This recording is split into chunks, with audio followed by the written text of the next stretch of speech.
Well, speaking of preserved and pretty, our next car, Robert, is from Leonard Cotta, a 1967 Jaguar E-Type. Yeah, and you know what? It's interesting. They're almost like bookends because we just saw an immaculately original International Harvester pickup. Now we have an immaculately original, beautifully done, equally significant Jaguar E-Type. The E-Type was maybe the most significant Jaguar of all time. I remember going out to my mailbox in Walnut Creek, California in 1959, opening my issue of Road and Track, and there was an E-Type on the cover. And I'll tell you, back in '59 when you saw that car, it just blew you away. And it's still an incomparably elegant design.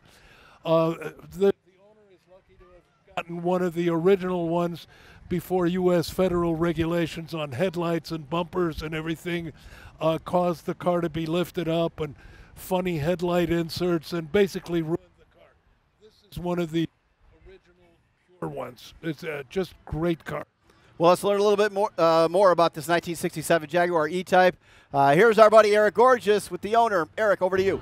Hey man, how you doing? Good. Nice to meet you. Nice to meet you too. What a beautiful Jag. Thank you. So tell me about it. How long have you owned it? 28 years. 28 years. And it's it was last painted 23 years ago, so it's holding up pretty well. This is actually just a beautiful car. I love the color. I love the lines of it. You know, that long deck. Right. It's wonderful. Right. Come on a little tighter, man. Show me the interior and whatnot. Who's with you today? That's my wife, Elizabeth. Hi, how are you? So tell me more about the car. Yeah, so this is a 67. It's one of the last of what they considered the Series 1 cars, which had the glass-covered headlights and the toggle switches, all of the things that were later deemed unsafe. So all the fun stuff, right? Yeah, the ears on the knockoffs. Yeah. Yeah, then the successive cars were a little bit different. So what's your favorite part about the Jag? The style. Yeah. It's, you know, they always say you wish you had the car that you couldn't afford in high school, and this was it for me. It was? Yeah. Now, do you have other cars? Are you a collector? Or? Yeah, I have a '59 Mark IX Jaguar, a big sedan. Nice. And an older Austin Healey. Oh, very nice. So you got a little bit of an eclectic taste with cars. Yeah, yeah. It's, right? Sort of leaning toward the British cars. So. Yeah, absolutely beautiful car. I love how it sounds. Like I said, the styling is just, you know, it just takes you away. Right. So when you bought it, was it in rough shape? No, it was pretty solid. It's a Southern car, so it did have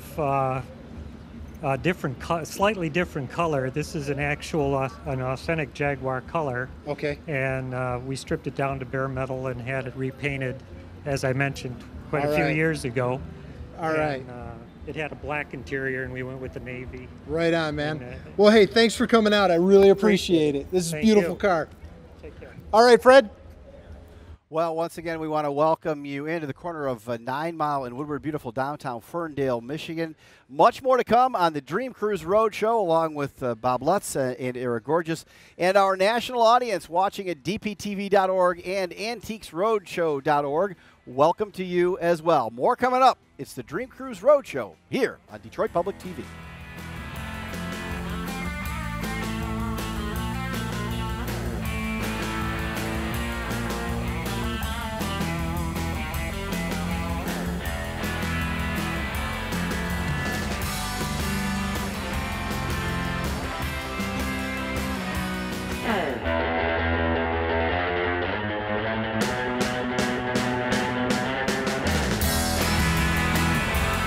Dream Cruise Roadshow is brought to you by Plymouth Oral and Facial Surgery, Doctors David Sturz, Norman Betts, Jeffrey Wazalewski, Chad Betts, and Matthew Pinsky, with offices in Plymouth, Ann Arbor, Chelsea, and Ypsilanti.